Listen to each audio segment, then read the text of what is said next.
Local and live, covering Franklin and Washington counties, it's Let's Talk Tri-State with Tiny and Katy.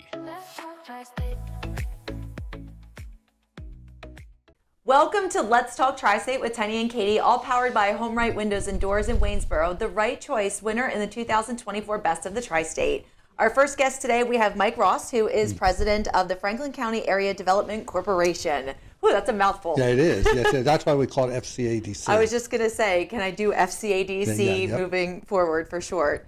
Now, I was explaining to you briefly before we went live, I'm not familiar with your organization, Okay. so walk me through what is it that you do? So the Franklin County Area Development Corporation, we were actually reconstituted in 1986, and our job is to essentially assist with the retention and expansion of existing businesses in Franklin County, the selective recruitment of new businesses to Franklin County, and supporting the startup of new businesses. Mm-hmm. And we've been doing this for, as I said, for the last 38 years, and have had an opportunity to impact business development from Path Valley to Blue Ridge Summit. And how long have you been? 38 years. March 3rd, 1986. Good for you. Wow, that's amazing. Yeah. Now, why Franklin County? Why Franklin County? Yes. Strategic location is, if you're asking why would someone come here, it's the strategic location. We're within a 12-hour drive of 50% of the North American population. So when you see all the distribution centers being built on Interstate 81, that's part of the reason why they're doing that. Mm-hmm. But we have a great location, and it when they built Interstate 81 back in the 60s, it became a matter of time, and that time now is really upon us. As when I was in school, we talked about a megalopolis from Washington to Boston, and essentially it's passing through here right now. And so we are the only county that I'm aware of in Pennsylvania that's part of the Washington, D.C. metropolitan statistical area. York's part of Baltimore, and I think Adams County is part of Baltimore, but we're part of the D.C. market. And so we're in an interesting location at an interesting time. And we can get to so many places in an hour. Absolutely. Yeah. I mean, you can. It's interesting. So we were working with JLG on, they were relocating a division from Ohio in here, and I had the opportunity, Jan Pollard and I from the Visitor Center talked to their employees, and in doing that, we always talk about what's different and so on. You come here and you think, like sports teams, it's the Steelers and the Philly or the Eagles, the Phillies and the Pirates, but here there's four teams. Mm-hmm. I mean, because you have the D.C. and Baltimore teams, that's right, which are actually closer to us than either Pittsburgh or Philadelphia. It's a very eclectic group of sports fans really here. It really is, yes. What are some of your projects that you have currently with the FCADC? That we're doing currently, well, we're working on hopefully the redevelopment of the Chambersburg Mall. Okay. So that's part of it. We're working with some smaller manufacturers. Hopefully we're going to see the disposition of the TE Connectivity building in Waynesboro. And so you understand, we take our name very seriously. So I want to emphasize that. So we provide services from, as I said, our goal is to do at least one economic development project in each of the 6 school districts serving Franklin County. So if we do that, we know we're getting countywide coverage of what we do, and we're not, because the perception is all we do is on 81. It's going to be, Shippensburg, Chambersburg, Greencastle. And although they've all done well, we have a big focus on Waynesboro, the Tuscarora School District over in Mercersburg, and also the Phantom Meadow School District. So we try to hit on all that. But so to go back and answer your question, I can't tell you specifically because we breached some confidentialities, but there are a number of projects that were in every industry sector. Is the Chambersburg Mall one of those ones that you are bound by non-disclosures? We are. But there's the good news is there's activity there, and I know that's one of the redevelopment opportunities we've had. But over the years, I mean, we've participated in the redevelopment of the Letterkenny Army Depot, and when it realigned in 1995, and then we chair Team Letterkenny. FCADC runs that, which is a coalition of business and community leaders that are dedicated to supporting the continued mission growth of the installation, because Letterkenny is the second biggest employer in the county behind Wellspan, which is so healthcare is a big deal to us. The defense sector is a big, and the defense sector, interestingly, has a huge impact on South Central Pennsylvania. Yeah. So if you get on Interstate 81 between Chambersburg and Indiantown Gap, there are 5 major military installations. We're not San Diego, but we're pretty close in terms of the impact of the defense sector on our part of the world. And then manufacturing is still very, very strong here. And you have Manitowoc Crane Group, JLG Industries, Volvo Construction Equipment, Johnson Control. We have the Brimars and the Cam Superlines. So, and with that comes all the supply chain and the suppliers to those companies. Now, being that you've been with the company for 38 years, when you think back on that time, is there a particular project that comes to mind that you are most proud of, that stands out as being significant? It's interesting you ask, because sometimes I forget about a lot of it. We were, the whole development of the Chambers 5 Business Park has occurred. The development of the Antrim Commons Business Park here in Antrim Township. So we've done some interchange realignments in Shippensburg and in Antrim Township that we're involved in. We're working on the new interchange at exit 12, which will go under, will go out to bid next year. So there'll be a new interchange. But when you step back and say I'm embarrassed because we've had the opportunity and really the privilege to be involved in a lot of different developments over the years. The development of the Wharf Road Industrial Park in Zellinger. So small guys, large guys. The Target Distribution Center was interesting. Food Line, talk about non-disclosure agreements. What brought Food Line to Greencastle and Antrim Township was the fact that they wanted to be in Hagerstown, and they had identified property in Hagerstown, and they had a non-disclosure agreement. And one of the property owners made it known that Food Line was looking at the property. They immediately terminated negotiations and ended up where they are here in Antrim Township. So, and where they've hidden 1.3 million square feet. That's the big distribution center, the first big one. And most people, it's like, where's Waldo? Right. When you drive down there, it's like, we can't find it. And you have one of the biggest facilities in the county. And now this is a nonprofit.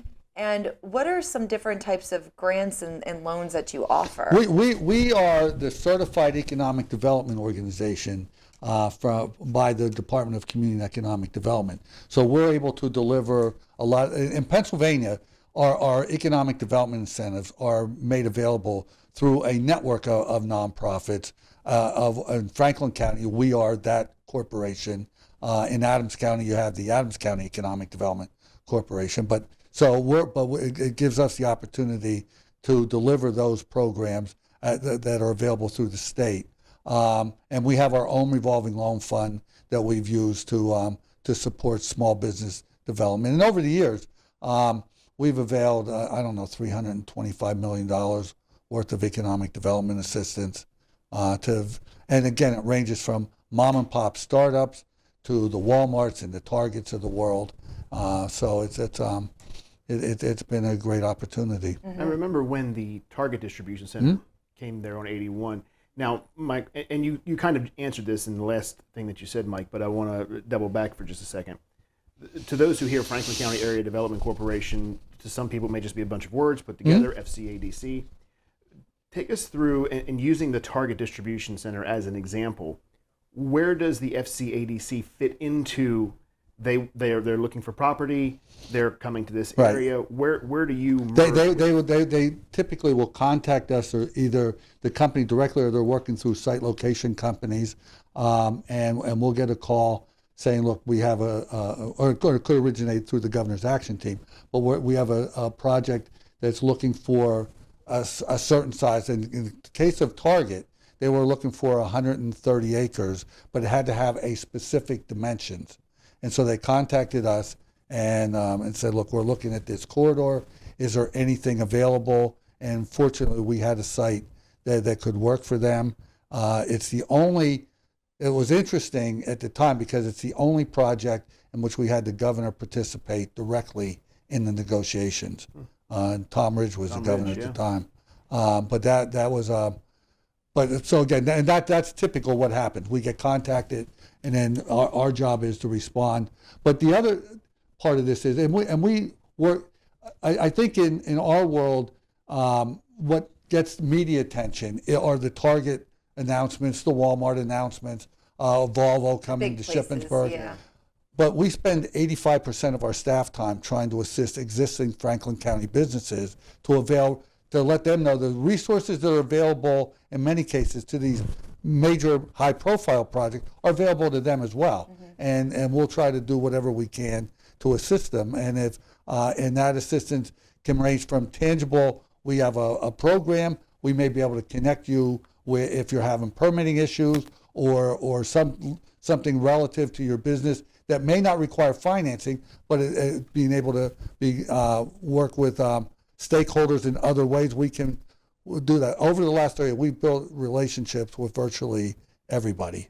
So you probably have also, you said, you mentioned financing a little bit, but perhaps you do have more preferred terms or Oh, we do. Our financing and the state financing is typically at a lower interest rate. It's going to be at a below market interest rate, and it's going to be subordinated financing, meaning that our collateral position will be subordinated to a conventional lender. So, and we partner with conventional lenders. So I mentioned Patriot Federal Credit Union is one of your upcoming guests. So, and we work with Patriot, where they may have a customer that they're looking to help, and we just did a project like this out at Letterkenny, J&J Pallet, where J&J Pallet, Patriot became the primary lender. We brought state money in behind them in a low interest rate, and our Franklin County First Fund behind the state money. So it allowed for the company to get very favorable terms.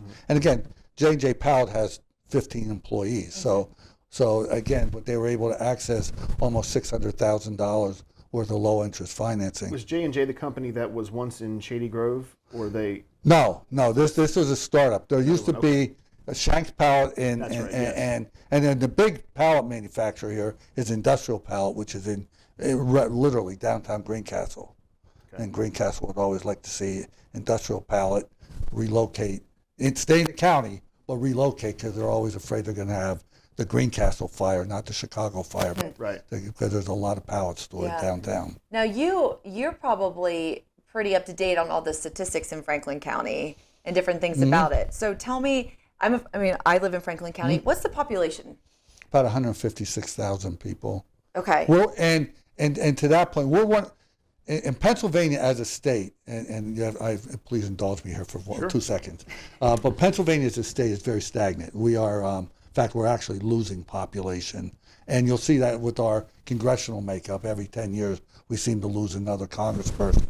But the part of Pennsylvania that is growing, where the growth occurs, and it's not to be compared to Texas or Florida or some of the southeastern states, but if you get on 81, Interstate 81, 5 miles south of here, and drive to mile marker 89 in Lebanon County, and then I-78 will split off and go down through the Lehigh Valley to include Berks County. That those 15 counties from Franklin in the west, Philadelphia struggles, but the suburban Philadelphia county, they're all doing well. That's where the population growth is, and if you look at from a school standpoint, the big schools are now located in that area. I also look at State College plays in the Mid-Penn Conference. They don't play the Mid-Penn Conference because they like doing bus rides from State College to Chambersburg, but they don't have any comparable sized schools to them in that part of the state. So they've joined where those schools are, and it's a reasonable transportation trip. But so that's where the growth is occurring. And again, so if you look at the fastest growing counties in the state, that's where you're going to find them. That would make sense to me. What do you see as being an area of challenge right now in general for Franklin County?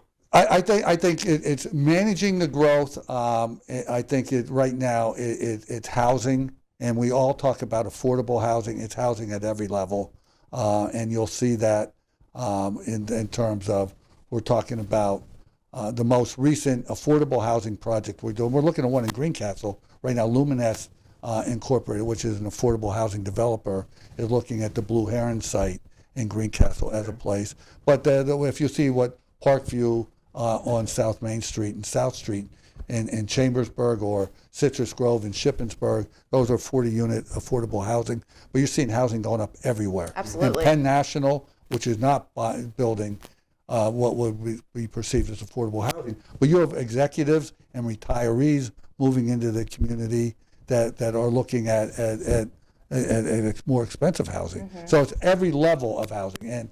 And we just recently convened a meeting with our Franklin County Conservation District, who tracks all of the permitting, bless you, and the 6 school superintendents. And the idea was, I wanted to bring the school superintendents in so that they understand where the housing is being developed, so that they can now start to plan in terms of their school system, where they should be expanding schools, consolidating schools, whatever, but they at least have an idea of what's taking place. I think one of the bigger challenges that if you talk to, anybody on Main Street, pick your town along the 81 corridor, is the danger of 81. Absolutely, And that's a great point. Do you attribute a lot of that? You hear anecdotally people will just say, and I'm not saying I agree or disagree, but you will hear people say, well, that another distribution center, more. What's interesting to me, and that's a double-edged sword. 81 is one of the most important transportation corridors in the country, and in the East Coast, 95 is built out. So everybody has shifted to 81 in terms of location, and the major areas are Harrisburg, which is a major. Hagerstown is major, and then down around Harrisonburg, another major area. But what has taken place, and we've been working on 81 widening since for the last 23 years, literally.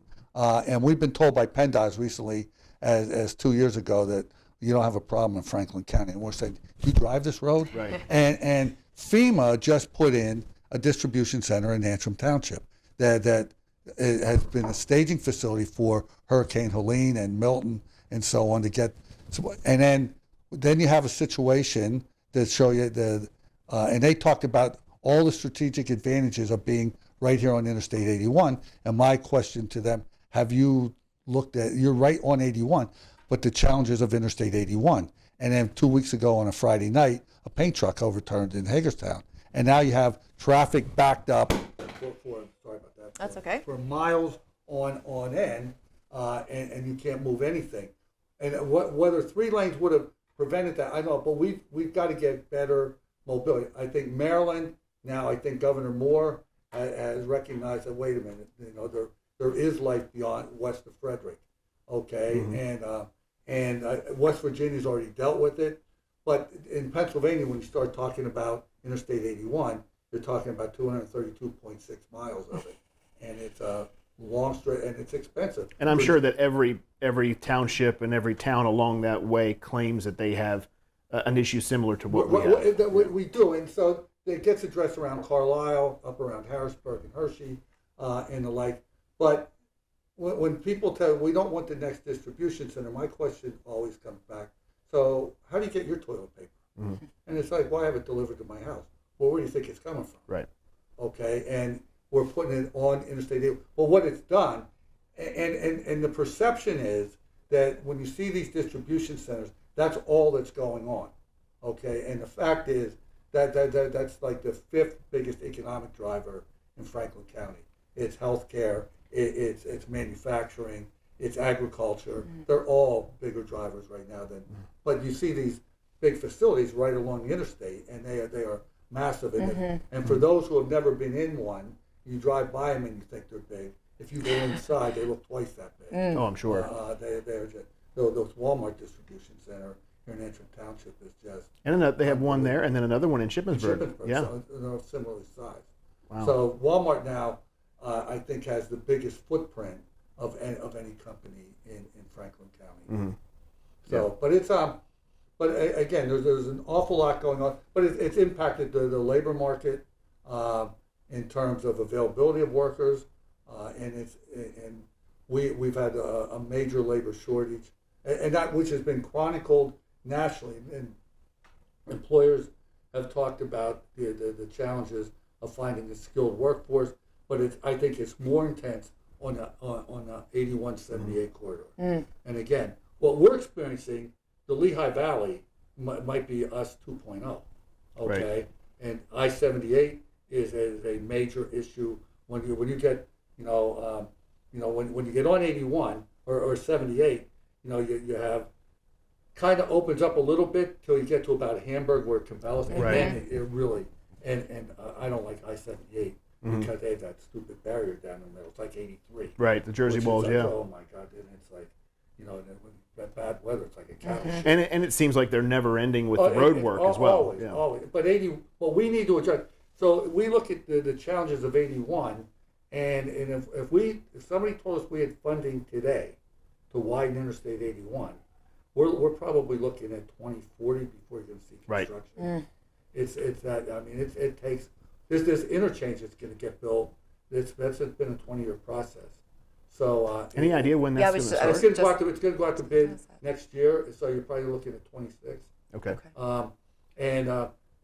But again, and when I say we're not on PennDOT's radar, I mean that's the next major project for Franklin County, and then we're going to look at how do we address it at that point. I think they'll look at the first 6 miles from State Line to Greencastle, maybe widening or repaving or whatever. And the purpose of the exit 12, the future exit 12, is to address what reason for that? For those who may not. The exit 12, which is between Marion and Wayne Avenue, it has been built to essentially alleviate some of the congestion at exit 14. Okay. So the Chambers 5 Business Park, there's an internal road network, essentially starting at Target, that will allow for that traffic not to go to, and the intermodal terminal can come down and get on at exit 12. But what it's going to do, because the ownership of the land around it, they're in the logistics business, and you're going to see additional warehouse space built at that interchange. Sure. Exit 14 is Wayne Avenue, correct? Wayne Avenue, okay. correct. All right. Yep. Well, thank you, Mike, so much for sharing all this information with us today and really educating me a lot on Franklin County, where I live. So I feel like maybe I should have known some of this. But well, no, I think, and if I could, one of the interesting things when we talk to policymakers in Harrisburg, and I know we're running out of time here, but we're in this quad state area, so this is really a regional economy. Yes. That Hagerstown, in many ways, is the epicenter, especially from a commercial standpoint. But we're doing well. Washington County, Berkeley County, Frederick County, Virginia, and Frederick County, Maryland, but along the interchange or the interstate, and it's a really growing economy that flies under the radar of Harrisburg, of Annapolis, not so much under the radar of Charleston, because I think they recognize that Berkeley, they're glad to have gotten Berkeley County in Virginia, which is they had kept it. And when they formed West Virginia, that was one we should have kept on our side. And then Frederick County, it flies under the radar of Richmond. But when you come out here, it's a pretty vibrant place. I lived in Winchester for years. I actually still own a house down there. Okay. And it's just, it is a great little community there. Oh, it is. It's wonderful. Yeah. What they've done with that downtown. Oh, it's beautiful. It really is. Well, thank you again, Mike, for taking the morning and talking to us. Yes. We have Mike Ross, President of the Franklin County Area of Development Corporation. Right now, we are going to check in with news and sports, and it's all powered by 2A Arms LLC, 2A and PA, Firearms and Freedom. If you'd like to be featured on an upcoming episode of Let's Talk Tri-State, call 717-597-9200 or email letstalk@921thegoat.com.